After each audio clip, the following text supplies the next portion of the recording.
My name's Ben Redhead and I'm head of buying at Firebox, so it's basically my job to find all the cool stuff that we sell and unearth the next big seller.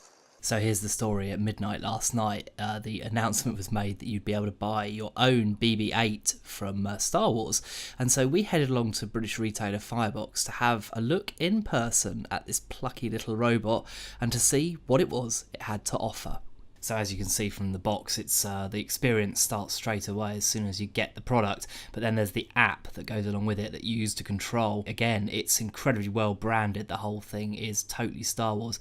Pairing up your Sphero BB-8 is a matter of just tapping on the body of the thing and it syncs up together, shows the thing, and then it sort of starts this process that lets you know that it's paired.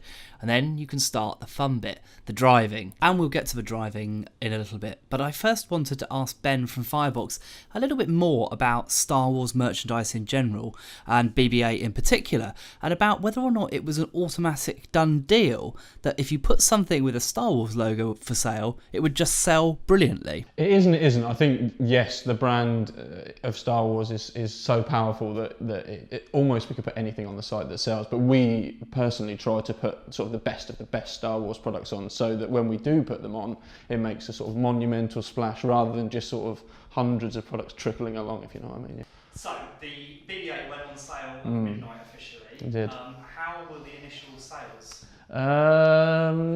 Better than expected, and our expectations were pretty high to start with. So yeah, after a couple of hours, we'd completely sold out of our initial inventory.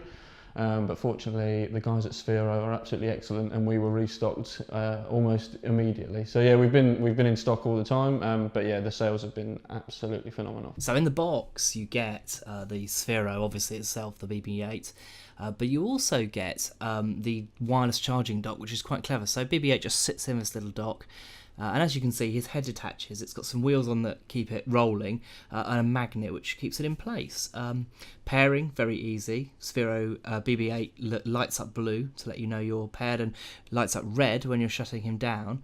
As you can see, he doesn't particularly like being on that table and has gone a bit crazy there with his head off. But once you get him rolling on a decent surface, he's actually pretty good. He's quite easy to control.